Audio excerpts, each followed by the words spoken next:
Hello दोस्तों। पुस्तक का नाम है सोचिए और अमीर बनिए। इसका लेसन चल रहा है 7वां, संगठित नियोजन। और इस संगठित नियोजन का आज दूसरा भाग। एक कामचोर कभी विजेता नहीं बनता और एक विजेता कभी इरादा नहीं छोड़ता, ये हेडिंग है।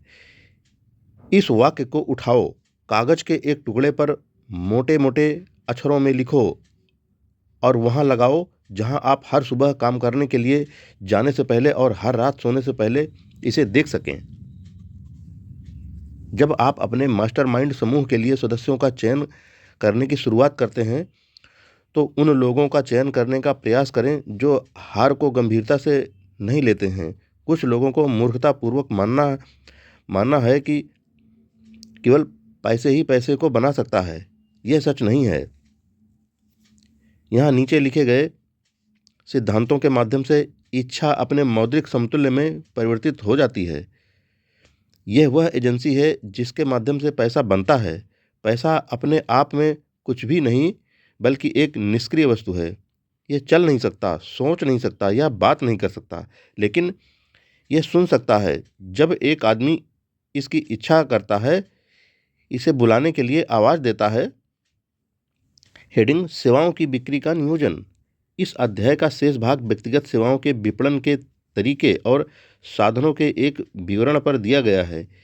वह जानकारी जिससे यहाँ अवगत कराया गया है कि यह किसी भी प्रकार की व्यक्तिगत सेवाओं का विवरण करने वाले व्यक्ति को व्यावहारिक मदद करेगी, लेकिन इसका अमूल्य लाभ उन लोगों को होगा जो अपने चुने हुए व्यवसायों में नेतृत्व करने की ख्वाहिश रखते हैं। धन जमा करने के लिए बनाए गए किसी भी उपक्रम में सफलता के लिए बुद्धिमत्तापूर्ण योजना बनाना आवश्यक है। उन लोगों के लिए यहाँ विस्तृत निर्देश प्राप्त हो जाएगा जो लोग व्यक्तिगत सेवाओं की बिक्री से धन का संचय शुरू करना चाहेंगे।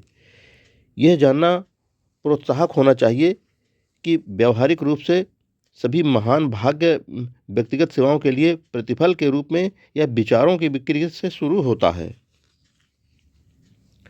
मोटे तौर पर दुनिया में दो प्रकार के लोग होते हैं। एक प्रकार को नेता के रूप में जाना जाता है और दूसरे को अनुयायियों के रूप में। शुरू में तय करें कि क्या आप अपने चुने हुए क्षेत्र में एक नेता बनने का इरादा रखते हैं या एक अनुयायी बने रहना चाहते हैं। प्रतिफल में अंतर विशाल है। अनुयायी यह अनुयायी उस यथोचित प्रतिफल की उम्मीद नहीं कर सकते जिसका एक नेता हकदार होता है। हालांकि कई अनुयायी इस तरह के भुगतान की उम्मीद की गलती करते हैं। यह एक अनुयायी का अपमान नहीं है। दूसरी ओर यह एक अनुयायी बने रहने के लिए श्रेय नहीं है। अधिकांश महान नेताओं ने अनुयायियों की क्षमता में शुरुआत की थी। वे महान नेता बन गए क्योंकि वे बुद्धिमान अनुयायी थे। कुछ अपवादों के साथ, जो आदमी समझदारी से एक नेता का अनुसरण नहीं कर सकता है, वह एक कुशल नेता नहीं बन सकता। जो आदमी अधिकतम कुशलता से एक नेता का अनुसरण कर सकता है, आमतौर पर वही आदमी सबसे तेजी से नेतृत्व में विकसित हो सकता है। एक बुद्धिमान अनुयायी को कई फायदे होते हैं। उनके पास अपने नेता से ज्ञान प्राप्त करने का अवसर होता है। हेडिंग नेतृत्व की प्रमुख विशेषताएं। नेतृत्व के महत्वपूर्ण कारक निम्नलिखित हैं। नंबर 1, ज्ञान के स्वयं के ज्ञान और किसी के व्यवसाय के आधार पर अटूट साहस। कोई अनुयायी एक ऐसे नेता के प्रभुत्व में नहीं आना चाहता है जिसमें आत्मबल और साहस का अभाव है। कोई बुद्धिमान अनुयायी बहुत लंबे समय तक इस तरह के एक नेता के प्रभुत्व में नहीं रहेगा। दूसरा नंबर, आत्मसंयम। जो आदमी खुद को नियंत्रित नहीं कर सकता है, दूसरों को नियंत्रित नहीं कर सकता है। आत्मसंयम एक के अनुयायियों के लिए एक शक्तिशाली उदाहरण स्थापित करता है जिसका अधिक बुद्धिमान लोग अनुसरण करेंगे। तीसरा, न्याय की गहरी समझ। निष्पक्षता और न्याय की भावना के बिना कोई नेता अपने अनुयायियों के बीच अपनी पकड़ और सम्मान नहीं बनाए रख सकता है। चौथा, निर्णय की निश्चितता। जो आदमी अपने फैसले में ढुलमुलापन दिखाता है, वह खुद के बारे में सुनिश्चित नहीं होता है। वह सफलतापूर्वक दूसरों का नेतृत्व नहीं कर सकता है। पांचवा, योजनाओं की निश्चितता। सफल नेता अपने काम की योजना बनाता है और अपनी योजना से काम करता है। एक नेता जो व्यावहारिक निश्चित योजना के बिना अटकलबाजी से चलता है, पतवार के बिना एक जहाज के बराबर होता है। जल्दी ही या थोड़ी देर के बाद वह चट्टानों से टकरा जाएगा। 6वां नंबर, हेडिंग भुगतान किए गए की तुलना में अधिक के लिए करने की आदत। नेतृत्व के दंडों में से एक नेता के हिस्से में अपने अनुयायियों की आवश्यकताओं की तुलना में अधिक इच्छा की आवश्यकता होती है। 7वां नंबर, एक आकर्षक व्यक्तित्व। फूहड़ लापरवाह व्यक्ति एक सफल नेता नहीं बन सकता है। नेतृत्व सम्मान को कहा जाता है। अनुयायी एक ऐसे नेता का सम्मान नहीं करेंगे जो एक आकर्षक व्यक्तित्व के सभी कारकों में उच्च स्थान पर नहीं ठहरता। 8वां, सहानुभूति और समझ। सफल नेता को अपने अनुयायियों के प्रति सहानुभूति होना चाहिए। इसके अलावा उसे उन्हें और उनकी समस्याओं को समझना चाहिए। 9वां नंबर, विस्तार की महारत। सफल नेतृत्व नेता की स्थिति के विवरण की महारत के लिए कहता है।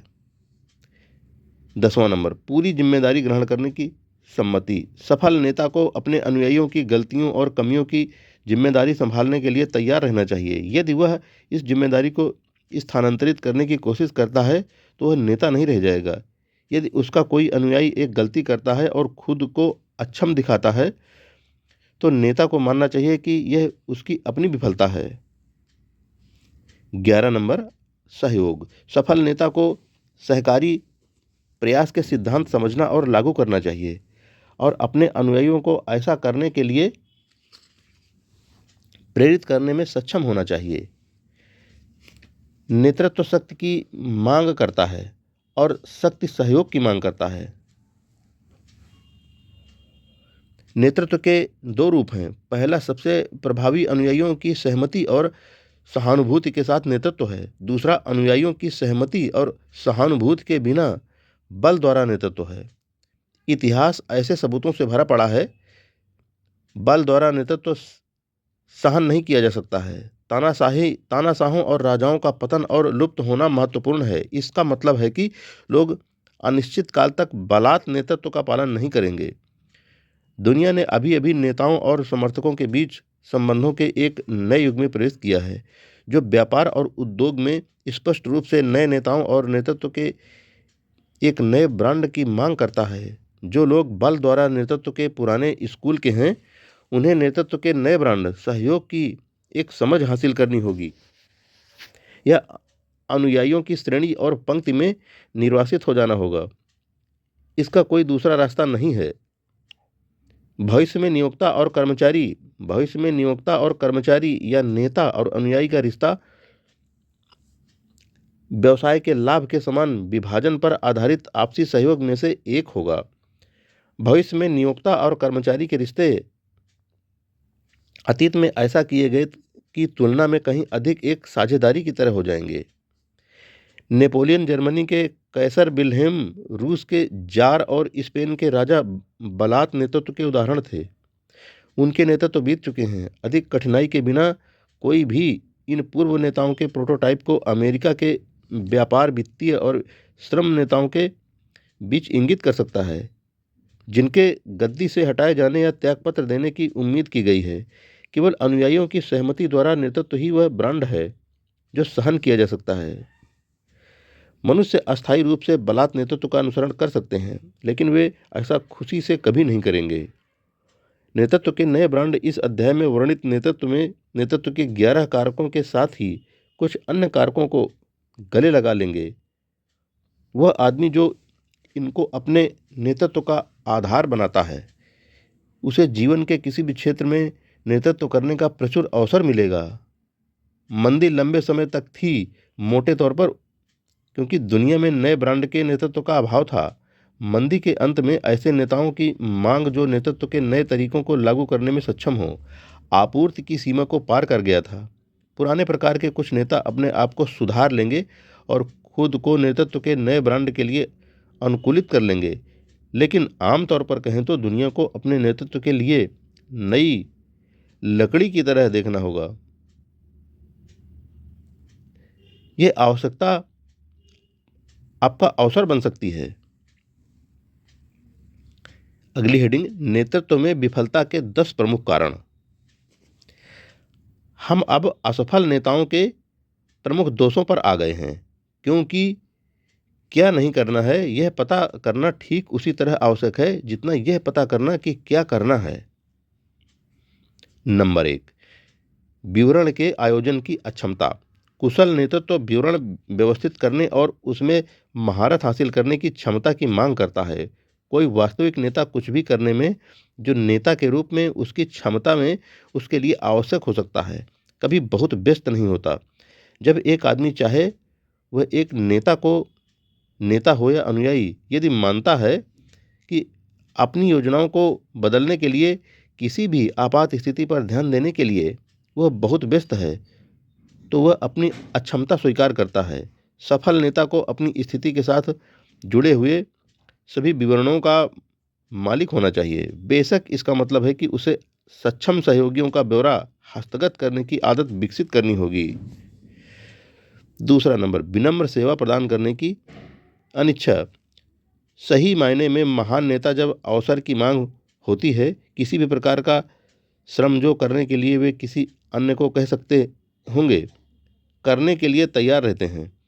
सबके बीच सबसे बड़ा सबका दास बना रहेगा। यह एक सच्चाई है जिसका सभी सक्षम नेता निरीक्षण और सम्मान करते हैं। तीसरा, वे जानते हैं उसके साथ वे क्या करते हैं के बजाय उन्हें क्या पता है के लिए भुगतान की उम्मीद। दुनिया लोगों को उस चीज के लिए भुगतान नहीं करती है जो उन्हें पता है वे क्या करते हैं या करने के लिए दूसरों को प्रेरित करते हैं के लिए यह उन्हें भुगतान करती है। चौथा नंबर, अनुयायियों से प्रतियोगिता का डर।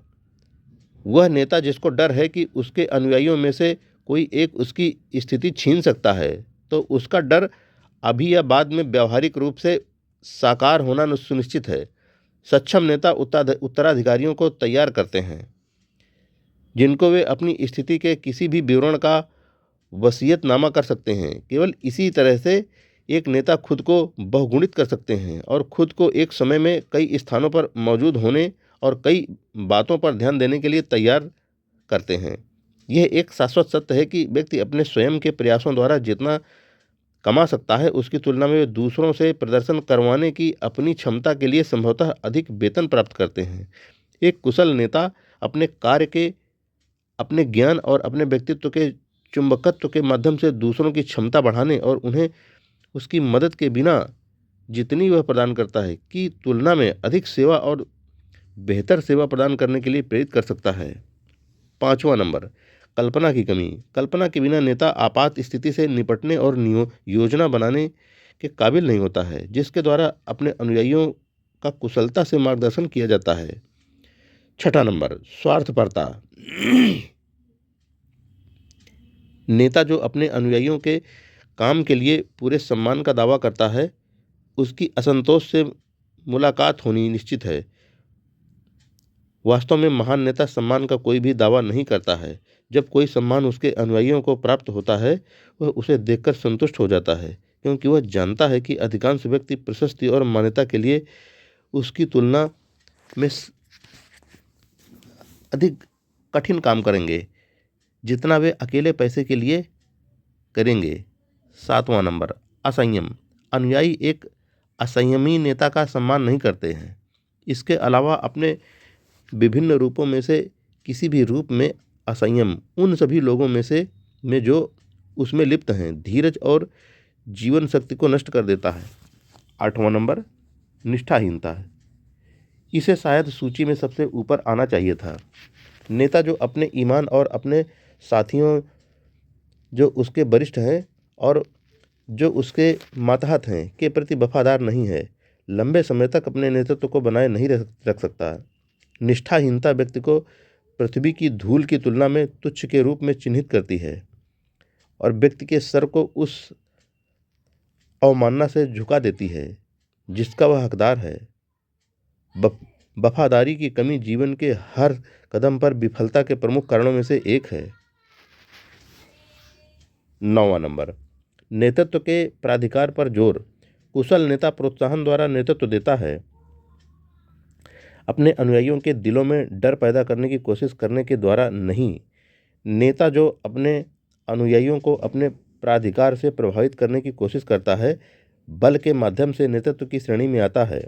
यदि एक नेता असली नेता है तो उसे अपने आचरण, अपनी सहानुभूति, समझ, निष्पक्षता और एक प्रदर्शन कि वह अपने काम को जानता है के अलावा उस तथ्य के विज्ञापन की कोई जरूरत नहीं होती। 10वां, पदवी पर जोर। सक्षम नेता को उसे उनके अनुयायियों द्वारा सम्मान देने के लिए किसी पदवी की कोई आवश्यकता नहीं होती है। जो आदमी अपनी पदवी पर बहुत अधिक इरादा इतराता है, आमतौर पर जोर देने के लिए उसके पास कुछ खास नहीं होता है। असली नेता के कार्यालय के दरवाजे उन सभी के लिए खुले होते हैं जो प्रवेश करना चाहते हैं और उसके कार्यस्थल औपचारिकताओं या डींग से मुक्त होते हैं। ये नेतृत्व में विफलता के कारणों में से अधिक सामान्य कारणों में से हैं। इन गलतियों में से कोई एक भी विफलता को प्रेरित करने के लिए पर्याप्त है। यदि आप नेतृत्व करने की कामना करते हैं तो ध्यान से सूची का अध्ययन कीजिए और सुनिश्चित कीजिए कि आप इन गलतियों से मुक्त हैं। दोस्तों, संगठित नियोजन का दूसरा भाग यहीं पर पूरा होता है। अब तीसरे भाग में कुछ उपजाऊ क्षेत्र जिनमें नए नेतृत्व की आवश्यकता होगी, इस हेडिंग से करेंगे। तब तक के लिए जय हिंद फ्रेंड्स।